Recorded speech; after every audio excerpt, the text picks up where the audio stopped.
Good morning बच्चों, कैसे हो? आई होप कि आप लोग खूब बढ़िया होंगे और पढ़ाई कंटिन्यू कर रहे होंगे। आप लोग कह रहे होंगे कि सर वीडियो ही कंटिन्यू नहीं आ रही है, तो पढ़ाई कैसे कंटिन्यू होगी ना। वीडियो कंटिन्यू है मतलब जब हम देखते हैं कि व्यूज बहुत कम आए हैं तो बीच बीच में इस रीजन से भी वीडियो नहीं डालते हैं कि आप लोग कंटिन्यू वीडियो कंप्लीट कर सकें। जैसे बहुत सारे बच्चे तो कंप्लीट कर लेते हैं, लेकिन बहुत सारे बच्चे बहुत पेंडिंग में चल रहे हैं, अभी उनका पूरा पोर्शन पेंडिंग में चल रहा है। तो वो लोग कोशिश करें कि जल्दी से जल्दी कवर कर लिया करें, जिससे कि हम लोग कंटिन्यू वीडियो अपलोड कर सकें। अब आप लोग इसको देखें, कंटिन्यू करें। और काफी लोग तो इसमें भी इंटरेस्टेड होंगे, सर गुड मॉर्निंग ही कहते हो, हम तो गुड इवनिंग में देखते हैं ना सर। तो ऐसा होता है, इससे अपन तो ये मान के चलते हैं। वैसे अब मैं ही रात में 12 बज रहे हैं इस टाइम, अगर आप वॉच देखें तो वीडियो अपलोड कर रहा हूं, तो ये टाइम का डिपेंडेंसी नहीं है बेटा। कुल मिला के आप कब वॉच कर रहे हो तो उसके हिसाब से आप बोल लिया करो है। अगर मैं कहूं गुड मॉर्निंग, आप मॉर्निंग में नहीं देख रहे हो इवनिंग में, तो कह दिया करो सर गुड इवनिंग, लेकिन बोला करो। तो हम लोग एग्जाम्पल कर रहे हैं। क्या कर रहे हैं बेटा? एग्जाम्पल। जो अभी हमारा चैप्टर का थ्योरी पोर्शन कंप्लीट हो गया है, कुछ बेसिक्स से एग्जाम्पल भी हमने कंप्लीट कर रखे हैं। तो जो एग्जाम्पल हमने नहीं किए हैं उसके अलावा, मतलब जो एग्जाम्पल बचे हुए हैं जो हमने कर लिए, उसके अलावा जो बचे हुए उनका डिस्कशन करने वाले हैं हम लोग। तो एग्जाम्पल नंबर 1 इसको हमने छोड़ रखा था, इस टाइप का करा रखा है, लेकिन ये एग्जाम्पल छोड़ रखा था। तो एग्जाम्पल नंबर 1 क्या कहता है? किसी पृष्ठ से गुजरने वाले आवेश का मान समय t पर निम्न प्रकार से निर्भर करता है। मतलब आवेश किस पर निर्भर कर रहा है बेटा? समय पर निर्भर कर रहा है। तो आवेश निम्न प्रकार से निर्भर करता है। q बराबर 40 क्यूब, q बराबर 40 cube plus 5t plus 6 plus 5t plus 6, ये कूलाम है। ये जो आवेश दिया हुआ है इतना दिया हुआ है। तो t इक्वल्स 1 सेकेंड पर, t इक्वल्स 1 सेकेंड पर प्रवाहित होने वाली तात्क्षणिक धारा का मान ज्ञात कीजिए। I इंस्टेंटेनियस ज्ञात करना है, तो dq ओवर dt।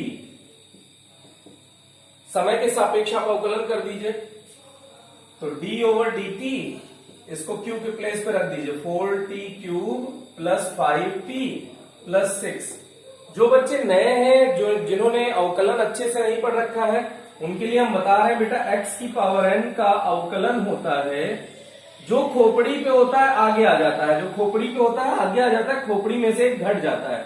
तो खोपड़ी पे कितना लिखा है? n, उसमें से एक घट जाता है। ये इसके डिफरेंशिएशन का फॉर्मूला है। अगर नियतांक भी है इसके साथ, जैसे c है, तो नियतांक को भी छोड़ दिया जाता है। तो यहाँ 4 नियतांक है, नियतांक छोड़ दो। t के खोपड़ी पे 3 है, तो 3 आगे आएगा, खोपड़ी में से एक घट जाएगा। तो 3 में से तो एक आई होप घटा ही लेते होगे ना। तो लोग कह रहे हैं सर बहुत कंफ्यूजन है, लाइन खींच रहे हैं, अभी लाइन खींच खींच के काटेंगे। तो 5 t के खोपड़ी पे जब कुछ नहीं लिखा है तो क्या मानोगे? एक आगे आया, t की घात 1 माइनस 1। और नियतांक का अवकलन बेटा d ओवर dx, अगर नियतांक है तो उसका अवकलन 0 होता है, तो इसका 6 का हो गया 0। अब ये I t इक्वल्स कितने पे पूछ रहा है? 1 सेकेंड पर। तो हम लोग इसमें पहले इसको सिंप्लीफाई कर लेते हैं, फिर स्टेप पे रखते हैं। देखो इसको थोड़ा सा एक step, 12t square plus 5t की घात 0 का मान 1 हो गया। किसी भी संख्या का 0 का मान 1 होता है। तो 12t स्क्वायर प्लस 5, अब t के प्लेस पे 1 रख दो, तो 12 1 का स्क्वायर प्लस 5, 12 इंटू 1, 12 5 17 धारा है तो एम्पियर। तो ये एम्पियर में आ गई इतनी करंट। ओके, तो इसको आई होप कि आप अच्छे से ट्राई कर लीजिएगा। और हमें लगता है कि ये बहुत इजी क्वेश्चन था इस टाइप का। जब हमने आवेश या वैद्युत धारा की डेफिनेशन पढ़ाई थी तो इस टाइप का कैलकुलेशन कराया था। फिर भी आपको एक बार फिर से रिपीट कर दिया जिससे कि आपको ये आ जाए। तो जो डिट्टो एग्जाम्पल ही कराया बेटा, उनका डिस्कशन नहीं किया जाएगा। उसका डिस्कशन आपको देखना है तो आप करस्पॉन्डिंग वीडियो में ही देखें। टॉपिक के साथ साथ उसके न्यूमेरिकल कुछ टॉपिक के करा दिए गए, तो उनका वहीं पे डिस्कशन हुआ है, उन्हीं को वहीं पे देख लें। अब ये बहुत अच्छा क्वेश्चन है, इसको देखने का कष्ट करिएगा, इसको समझने का कष्ट करिएगा। ये इसमें थोड़ी सी केमिस्ट्री इन्वॉल्व हो जाती है। ये है क्वेश्चन 1 गुणा 10 की घात ये इसके अनुप्रस्थ काट का क्षेत्रफल है, ये रेडियस है, ये इसके अनुप्रस्थ काट का क्षेत्रफल है ए। इसका मान दे रखा है 1 गुणा 10 की घात -7 मीटर स्क्वायर, मीटर में ही दिया है बेटा धारा। अब इस अनुप्रस्थ काट वाले तांबे के तार में 1.5 एम्पियर धारा प्रवाहित हो रही है, 1.5 एम्पियर की धारा प्रवाहित हो रही है। इसमें चालक इलेक्ट्रॉनों का औसत चाल का अपवहन वेग ज्ञात करो, औसत चाल का अपवहन ज्ञात करो। तो औसत चाल सॉरी वीडी क्या ज्ञात करना है बेटा? औसत चाल का अपवहन, अपवहन का मतलब ड्रिफ्ट। तो इसमें चालक इलेक्ट्रॉनों के औसत चाल, औसत अपवाह चाल का आकलन करना है। मान लीजिए कि तांबे का प्रत्येक परमाणु धारा प्रवाह में एक चालक इलेक्ट्रॉन का योगदान करता है। अब इसका घनत्व तो दे रखा है 9 गुणा 10 की घात 3 किलोग्राम पर मीटर क्यूब, और इसका परमाणु द्रव्यमान दे रखा है, परमाणु द्रव्यमान को स्मॉल एन से मान लो, दे रखा है 63.5 AMU। तो इसके लिए हम लोग क्या फॉर्मूला यूज करेंगे बेटा? हमको वीडी चाहिए, तो हम जानते हैं, ये दूसरा एग्जाम, हम जानते हैं I बराबर NeAVD। तो यहां से VD इक्वल्स क्या हो जाएगा बेटा? I/NeA। देखो I नजर आ रहा है, हमको पता है, एरिया हमको पता है, E इलेक्ट्रॉन पर आवेश है, हमको पता है। अगर N हम निकाल ले जाएं तो हमारा काम हो जाएगा। तो अगर कॉपर है बेटा तो ऐसे कह सकते हैं ना, 63.5 ग्राम Cu में परमाणुओं की संख्या,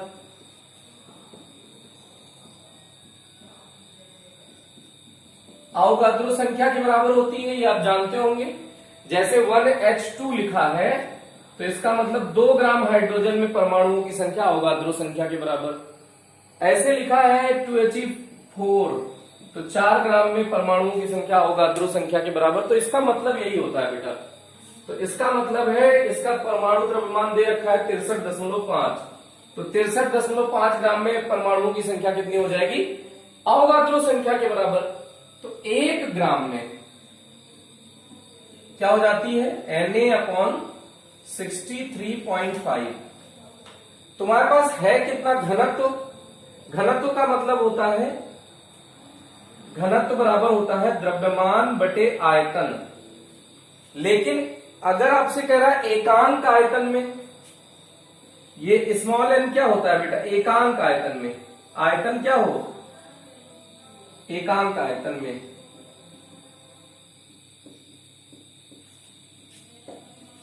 उपस्थित इलेक्ट्रॉन, ये होता है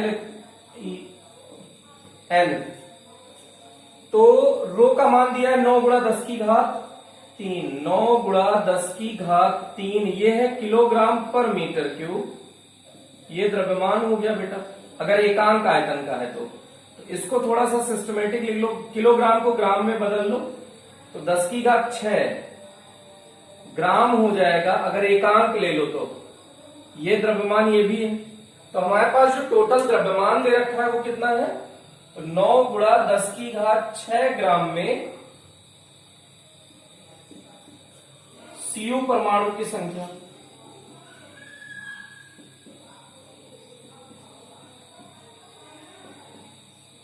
स्मॉल n, यही है बेटा स्मॉल n। ये क्या हो जाएगा? Na/63.5 इंटू 9 गुणा 10 की घात 6, 9 गुणा 10 की घात 6। ये आप ध्यान दे दीजिएगा थोड़ा सा। अब इस स्मॉल n को सॉल्व कर लीजिए, यहां रख दीजिए, खेल खत्म हो जाएगा।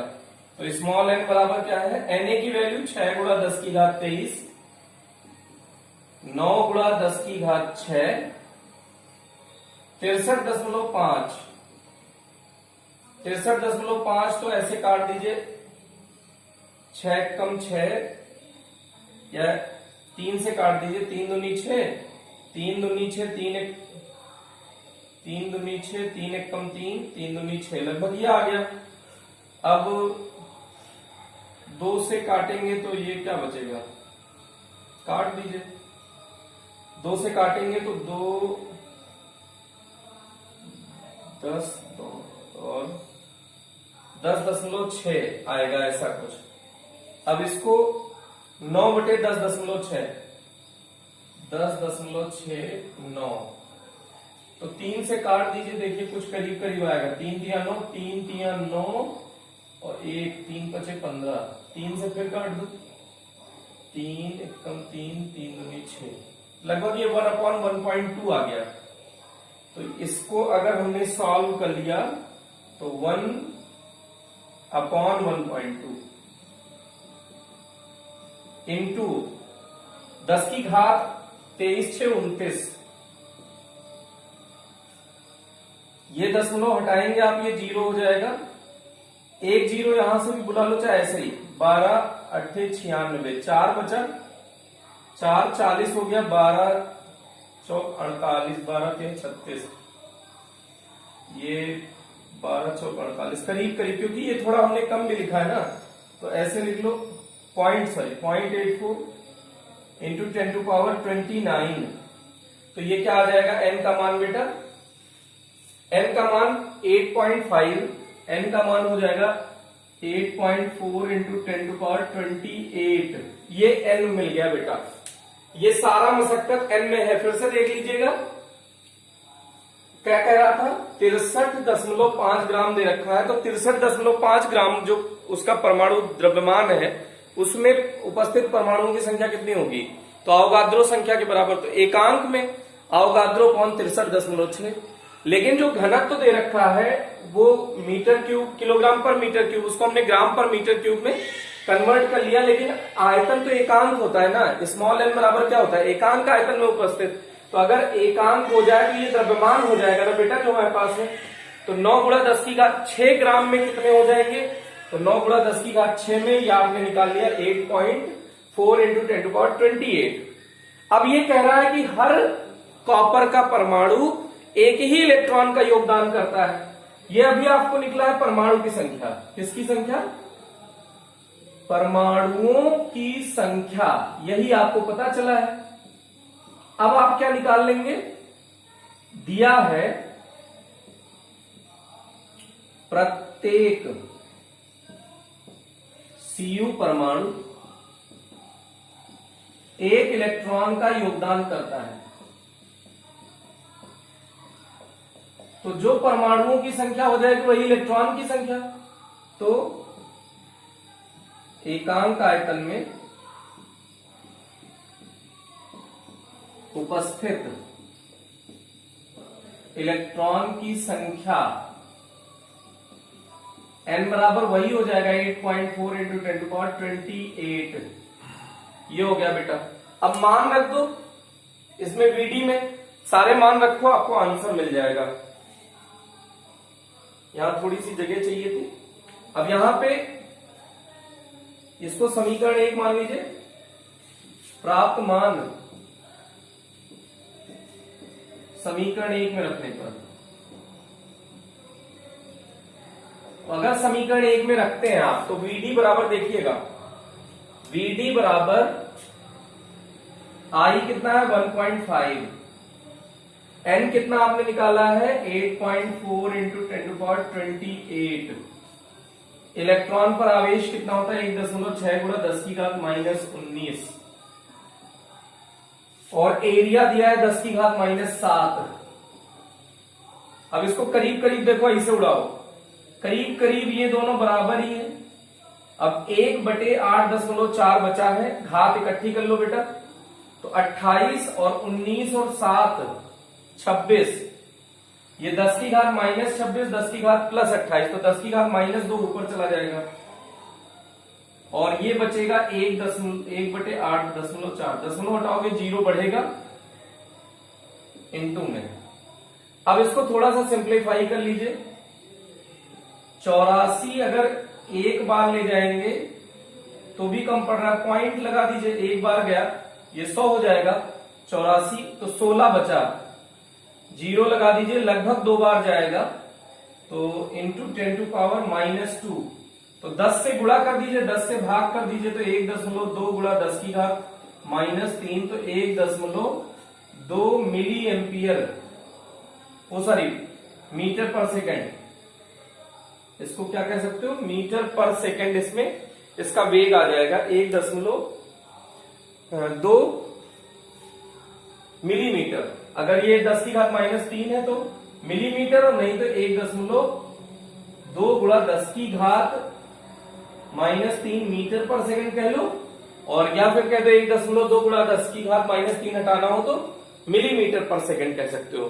तो ये क्वेश्चन देख लीजिएगा बेटा, ये क्वेश्चन थोड़ा सा अच्छा है, इंपॉर्टेंट है, इसको वीडियो पॉज करके अच्छे से समझने की कोशिश करें। ये क्वेश्चन बहुत इंपॉर्टेंट है बेटा, इस टाइप का क्वेश्चन आपसे गलत हो सकता है, तो इसको इरेज कर रहे हैं हम लोग, आप कैलकुलेट कर लीजिएगा, समझ लीजिएगा, और अगर कोई डाउट आता है तो आप कमेंट करेंगे, फिर से समझाया जाएगा।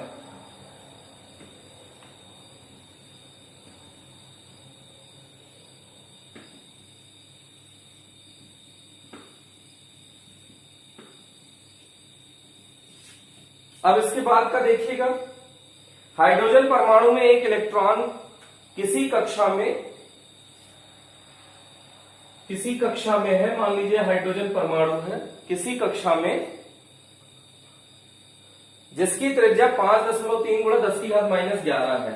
आर कितना दिया है, 5.3 गुणा 10⁻⁻11 मीटर, ये -11 मीटर, और दे रखा है 2.2 गुणा 10⁻6, वेग कितना दे रखा है, 2.2 गुणा 10⁻6 मीटर पर सेकेंड की चाल से चक्कर लगा रहा है। औसत विद्युत धारा का मान ज्ञात कीजिए। तो I बराबर Q/T होता है बेटा। अब Q कौन है, इलेक्ट्रॉन, तो कुल मिला के अगर इलेक्ट्रॉन वृत्तीय पथ पर चक्कर लगा रहा है तो जो समय हो जाएगा वो आवर्तकाल के बराबर हो जाएगा। वृत्तीय पथ पर अगर एक पूर्ण चक्कर लगा रहा है तो लगने वाला समय किसके बराबर हो जाएगा, आवर्तकाल के बराबर। तो अब आवर्तकाल समय बराबर क्या होता है, दूरी बटे चाल या वेग। तो दूरी कितनी है, अगर r त्रिज्या है तो 2πr, वेग कितना है v, तो t के प्लेस पे रख दो बेटा, I बराबर E/2πr/v, v ऊपर चला जाएगा तो EV/2πr। अब मान रखना है, आंसर लेना है, मान रखिए 1.6 गुणा 10⁻−19, 2.2 गुणा 10⁻6, 2 गुणा 3.14 गुणा r, त्रिज्या कितना दिया है 5.3 गुणा 10⁻−11। जब इसको सॉल्व करेंगे तो 16 दूना 32 करीब करीब 2 आ जाएगा, 2 से ये 1.1 हो जाएगा, 2 से इसको फिर से काट दीजिए 0.6 के करीब आ जाएगा। पॉइंट दोनों का हटा दीजिए, इसका तो क्या बच रहा है, 6/53 गुणा 10 की घात इकट्ठा करो बेटा, तो ऊपर जाएगा 11 6 17 हो गया, और 19 है तो 10 की घात -2 बचेगा। 6 से काटो, 6 × 48, 5, 6 × 36, 1/8.8 आया, इंटू 10⁻², पॉइंट हटाएंगे 0 आएगा, 88 से डिवाइड करें, पॉइंट लगाएंगे तो 1 जाएगा, ये बचा आपके पास 12 का मतलब है कि 120, फिर से लगभग एक ही बार जाएगा, गुणा 10⁻²। अब ये 10 से गुणा कर दो तो 1.1 हो जाएगा, गुणा 10⁻3, 10 से गुणा करोगे तो 10 से भाग भी करना पड़ेगा, इसलिए 10⁻2 10⁻3 बन जाएगा। ये क्या निकाल रहे थे आप, धारा, तो एम्पियर हो गया, और ऐसे कह दो 1.1 मिली एम्पियर, दोनों चलेगा। ये वाला काफी इजी था, सीधा फॉर्मूला बेस्ड था बेटा। अगर ये नहीं समझ में आया तो आप फिर से पूछें, कमेंट सेक्शन में जरूर बताएं, और अगर आ गया हो तो आगे बढ़ने की कोशिश करें। कई बार कोशिश करें, न्यूमेरिकल ज्यादा से ज्यादा ट्राई करें, ज्यादा से ज्यादा बार ट्राई करें बेटा, वीडियो पॉज करके, जब आप ऐसा 2-4 बार करेंगे ना तो आपको काफी इजी लगने लगेगा। काफी लोग न्यूमेरिकल देखते ही बंद कर देते, कहते नहीं भैया न्यूमेरिकल तो होना ही नहीं है। अब एक धातु के तार की लंबाई L और अनुप्रस्थ काट के क्षेत्रफल a वर्ग मीटर स्क्वायर है। लंबाई L है और अनुप्रस्थ काट का क्षेत्रफल a है। ज्ञात कीजिए यदि तार की लंबाई खींचकर 2 गुनी कर दी जाए तो प्रतिरोध तथा प्रतिशत वृद्धि। अगर इसको खींचकर 2L कर दी जाए तो एरिया A डैश हो जाएगा। तो प्रतिरोध ज्ञात करना है और परसेंटेज वृद्धि ज्ञात करनी है, ये ज्ञात करना है। तो आपको डायरेक्ट भी फॉर्मूला बता सकते हो कि खींचने पर नया प्रतिरोध R डैश बराबर N स्क्वायर R। तो N का मान कितना दिया है, 2 गुना कर दिया गया है। तो N बराबर 2 दिया है तो 2 का स्क्वायर इंटू R, तो 4R हो जाएगा। नया प्रतिरोध 4 गुना बढ़ जाएगा। प्रतिशत वृद्धि किसमें, प्रतिरोध में। प्रतिरोध में प्रतिशत वृद्धि के लिए आप कह सकते हो अंतिम प्रतिरोध माइनस प्रारंभिक प्रतिरोध अपॉन प्रारंभिक प्रतिरोध इनटू 100। ये हमने फॉर्मूला बता रखा था बेटा।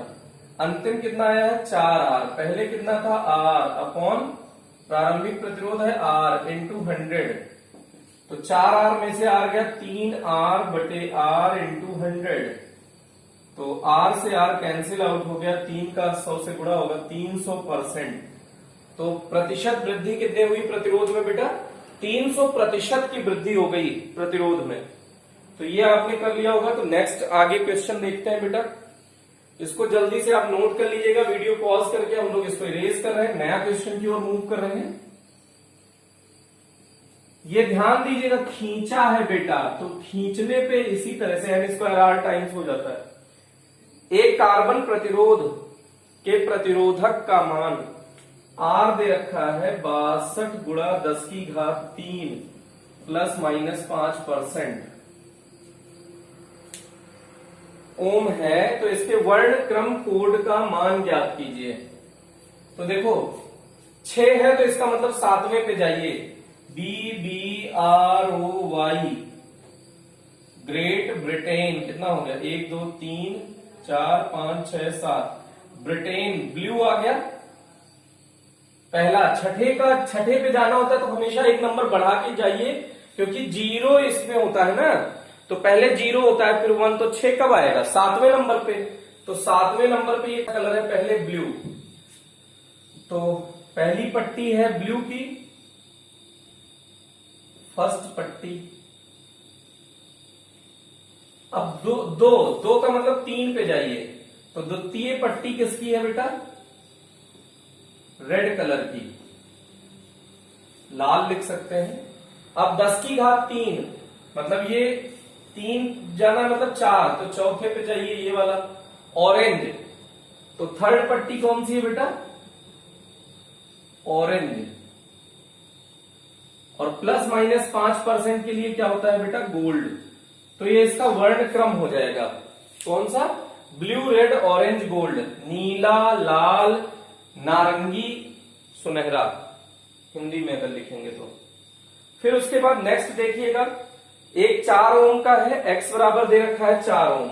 x बराबर कितना ओम दे रखा है, 4 ओम, तथा y बराबर 48 गुणा 10 की घात माइनस 8। y बराबर 48 गुणा 10 की घात माइनस 8 ओम मीटर दे रखा है। चालक की लंबाई आधी करने पर x और y का मान ज्ञात कीजिए। लंबाई आधी की है तो R समानुपाती L होता है, तो प्रतिरोध अगर लंबाई आधी करी है तो प्रतिरोध भी आधा हो जाएगा। तो प्रारंभ में अगर ऐसा है तो R1 बटे R2 बराबर L1 बटे L2। तो R1 R मान लो तो R2 निकालना है R डैश। तो L कितना है, प्रारंभ में L है काट के कितना कर दिया गया L/2, तो ये क्या हो जाएगा 2L/L, तो कैंसिल आउट हो जाएगा, तो R डैश इक्वल्स R/2 हो जाएगा। तो पहले R का मान कितना दे रखा है, X कह लो या R कह लो, तो 4/2, तो 2 ओम आ जाएगा बेटा। प्रतिरोध, नया प्रतिरोध तो 2 ओम आ जाएगा, लेकिन प्रतिरोधकता काटने, मोड़ने, मरोड़ने पे निर्भर नहीं करती, तो प्रतिरोधकता का मान वही रहेगा। प्रतिरोधकता के मान में कोई फर्क नहीं पड़ेगा। तो ये हो गया बेटा। अब उसके बाद दे रहा है अगला क्वेश्चन, टंगस्टन तार जिसकी लंबाई और अनुप्रस्थ काट, ये नोट कर लीजिएगा वीडियो पॉज करके। अगला क्वेश्चन कह रहा है टंगस्टन तार जिसकी लंबाई 1.5 मीटर, अनुप्रस्थ काट दे रखा है 0.6 गुणा 10 की घात -6 मीटर स्क्वायर, ये आपको दे रखा है।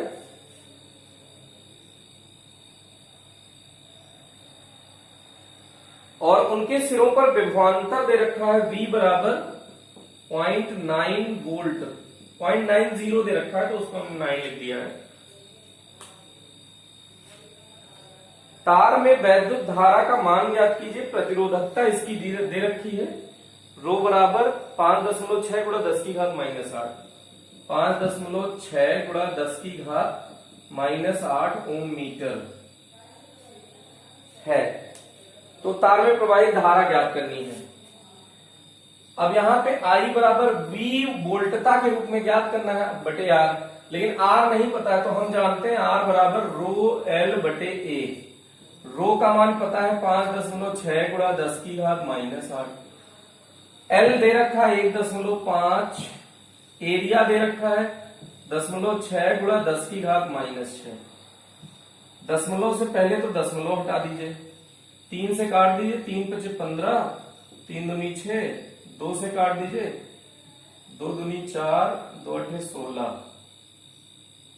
तो 2.8 × 5, घात इकट्ठी कर लो बेटा, तो ये ऊपर जाएगा प्लस हो जाएगा, तो 10 की घात -2 बचेगा। अब इसको उठा के रख दो यहां पे, I बराबर V कितना दे रखा है 0.9, R कितना निकालो 2.8 × 5 गुणा 10 की घात -2, ऊपर जाएगा तो 10 की घात 2 हो जाएगा, तो ये 90 हो जाएगा बटे 2.8 × 5, 5 से काट दो, 5 × 5 4, 5 8 40, 9 बटे 1.4, दशमलव हटा दो। अब ये हो गया 45 बटे 7, इसको काट लोगे 7 × 42, 3, तो 30 हो गया, 7 × 21, 7 × 28, 6.4 एम्पियर। तो I कितना आ गया बेटा 6.4 एम्पियर। तो इसके बाद हमने 8वां 9वां वो है जिसमें RT = R0 1 + alpha delta T, उस टाइप का फॉर्मूला यूज होना था, वो हमने करा रखा है।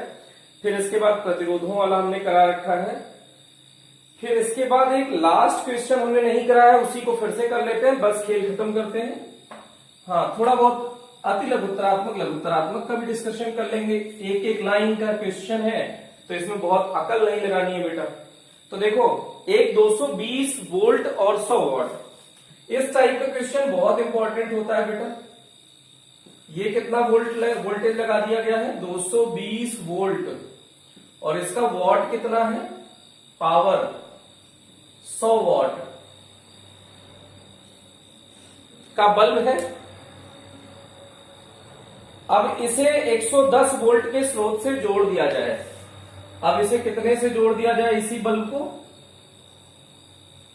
110 वोल्ट, V डैश कितना कर दिया गया 110 वोल्ट से कर दिया जाए, तो पावर आपको बतानी है। अब एक बात ध्यान दीजिएगा, ये इसको कहते हैं पावर रेटिंग। पावर रेटिंग का मतलब समझ लीजिए पहले ध्यान से। पेन कॉपी अगर आप यूज कर रहे हो तो बंद करके ध्यान से सुनो बेटा। इसका मतलब होता है ये अगर पावर और वोल्टेज दोनों दी हुई है तो इसका मतलब होता है जितने भी अप्लायंस आप खरीद के लाएंगे घरों में, ये हमेशा गिवन होगा। तो अगर वोल्टेज 220 वोल्ट पूरा आ रहा है तब आपको पावर मिलेगी 100 वाट की। जैसे 100 वाट का बल्ब लाए हो तो इसका मतलब ये नहीं कि उस 100 वाट के बराबर ग्लो करेगा, चमक उतनी करेगा। कब उतनी करेगा? जब 220 वोल्ट लगाओगे। अगर ये वोल्टेज घट गया तो ये ग्लो जो है उसका घट जाएगा, मींस इफेक्टिव पावर घट जाएगी। लेकिन जो बल्ब खरीद के लाए हो मार्केट से, उसमें जो तार है वो फिक्स है बेटा, तो इसका रेजिस्टेंस कभी परिवर्तित नहीं होता। तो इस टाइप के क्वेश्चन में ये ध्यान रखें कि प्रतिरोध अप्रभावित रहता है।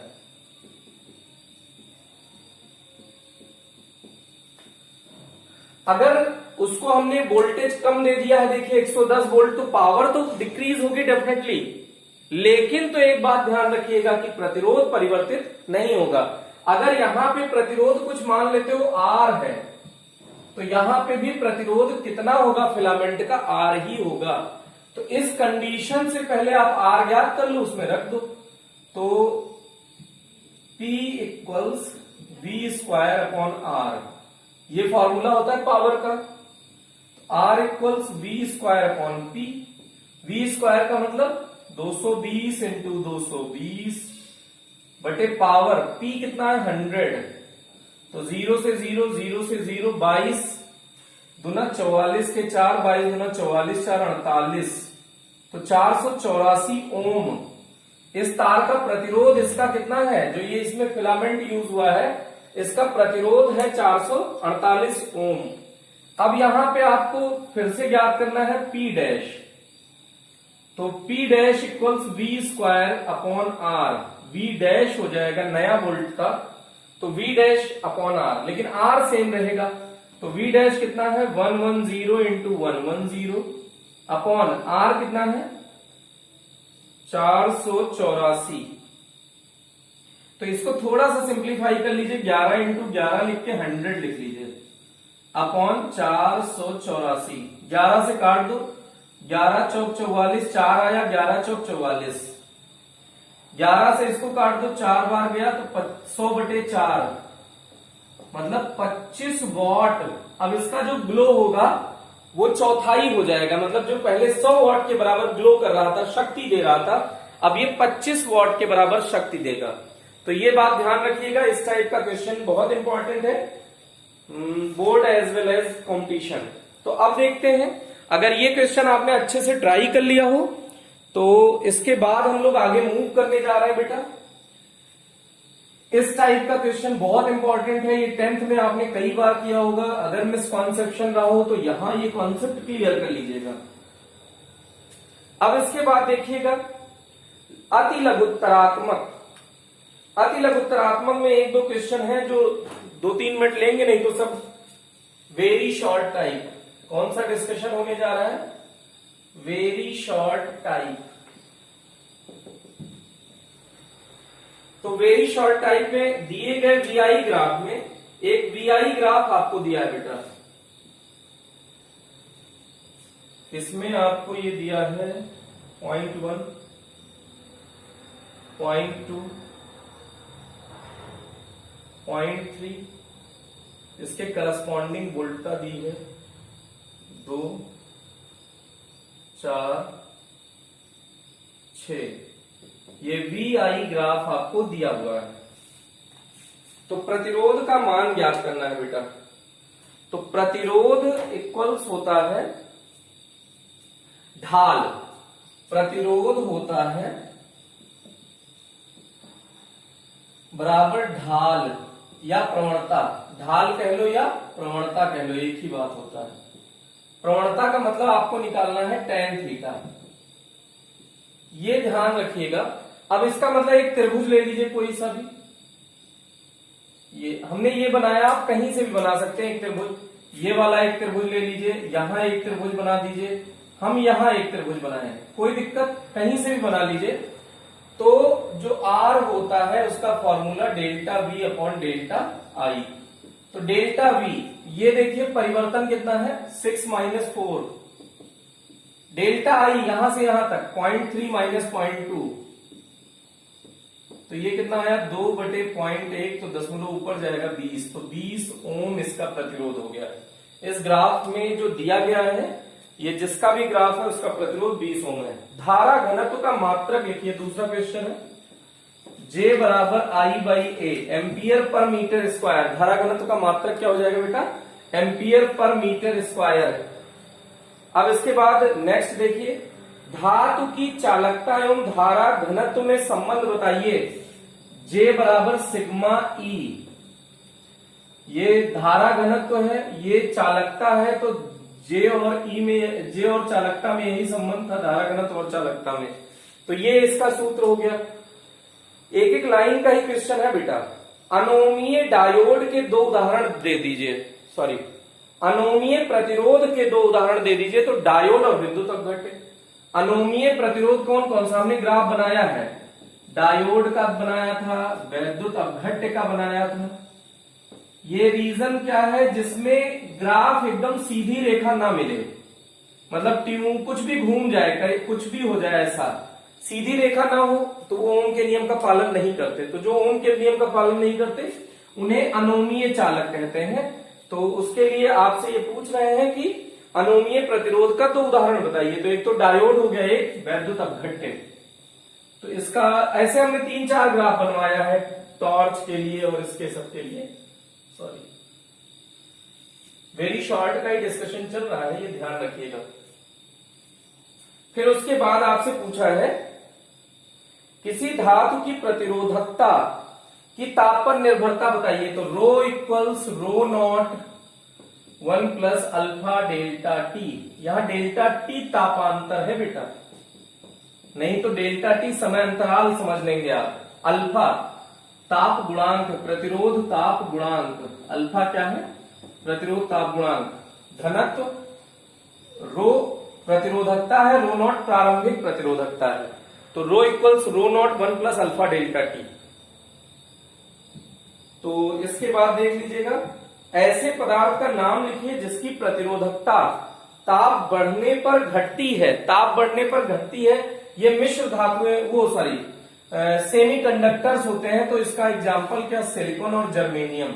ये क्या होते हैं बेटा, अर्धचालक होते हैं ऐसे लोग, तो जिनकी प्रतिरोधकता ताप बढ़ने पर घट जाती है। तो जर्मेनियम और सिलिकॉन। 40 वॉट और 220 वोल्ट के बल्ब से प्रवाहित धारा, तो आई P इक्वल्स वी आई सुने हो, तो P इक्वल्स वी आई, तो I इक्वल्स P/V।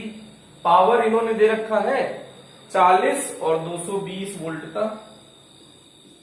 220 ये कट गया, 2/11, 11 पहाड़ा तो जानते ही होंगे, 11 एकम 11, दशमलव लगा के क्योंकि 0 हो जाएगा 9, 11 8 88 एम्पियर, 0.18 एम्पियर। तो ये हो गया। अब वेरी शॉर्ट हो गया, खत्म। अब शॉर्ट टाइप, लघुत्तरात्मक।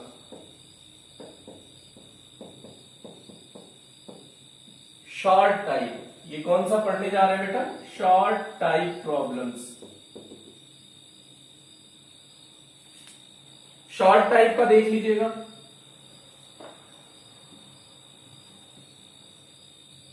पहला है, एक धातु में, एक चालक में वैद्युत धारा प्रवाहित करने पर उसमें कितना आवेश होता है बेटा।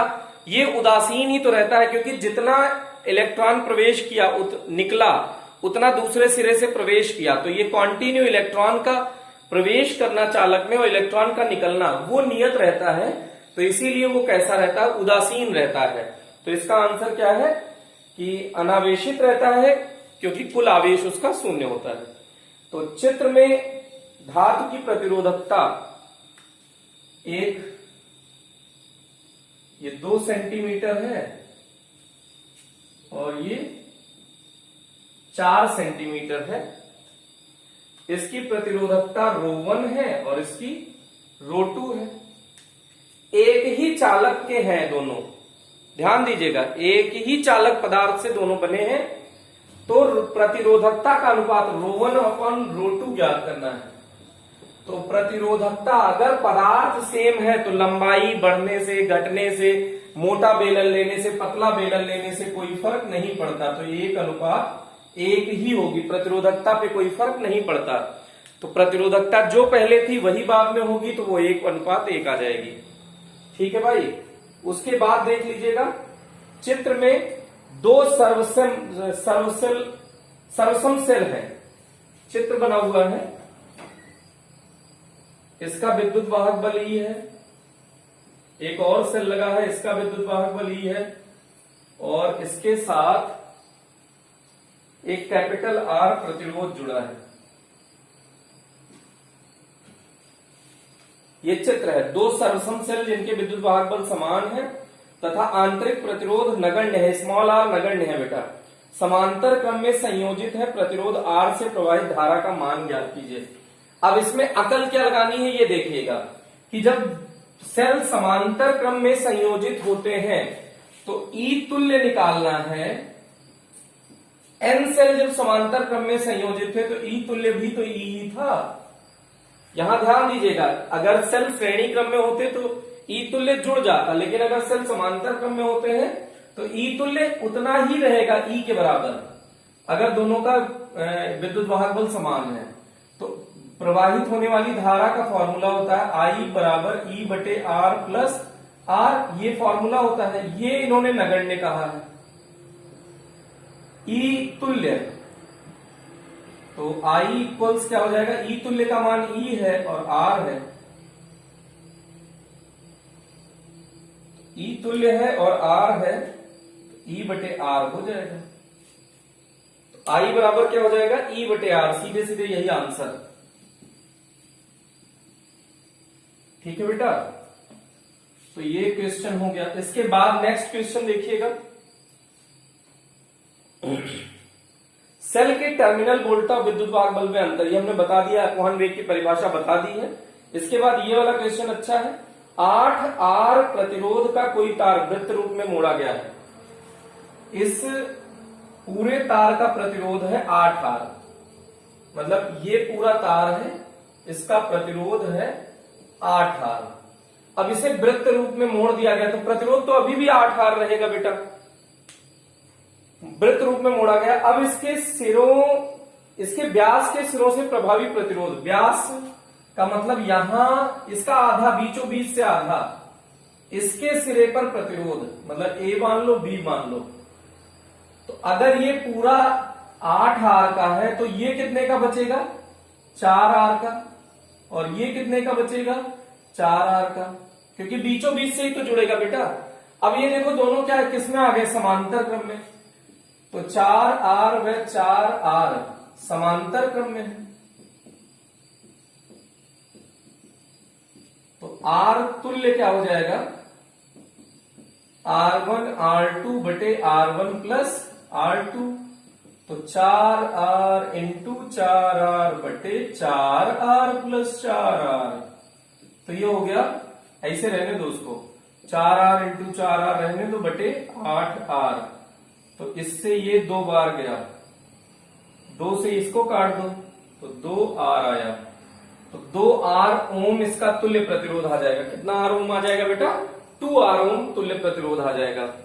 इसके बाद नया क्वेश्चन दे रहा है, एक पदार्थ की आकृति में विकृति उत्पन्न कर दी है तो उसका प्रतिरोध एवं प्रतिरोधकता का मान क्या होगा। आकृति और क्या कह रहे हैं, फिर से सुन लीजिएगा, आकृति में विकृति उत्पन्न कर दी गई है।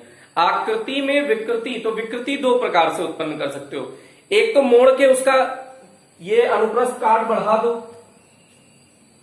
पहले ये ऐसा रहा होगा, मतलब ऐसे लंबा सा रहा होगा, आपने मोड़ के इसका अनुप्रस्थ काट बढ़ा दिया तो R व्युत क्रमानुपाती A होता है। अगर अनुप्रस्थ काट बढ़ा दिया तो प्रतिरोध घट गया, अगर अनुप्रस्थ काट बढ़ा दिए तो प्रतिरोध घट गया।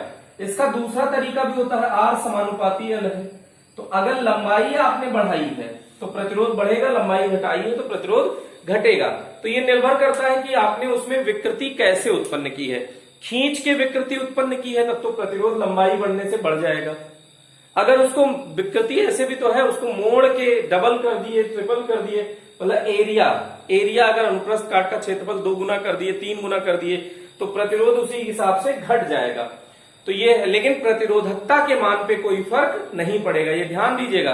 प्रतिरोध का मान बदल जाएगा लेकिन प्रतिरोधकता के मान पे कोई फर्क नहीं पड़ेगा।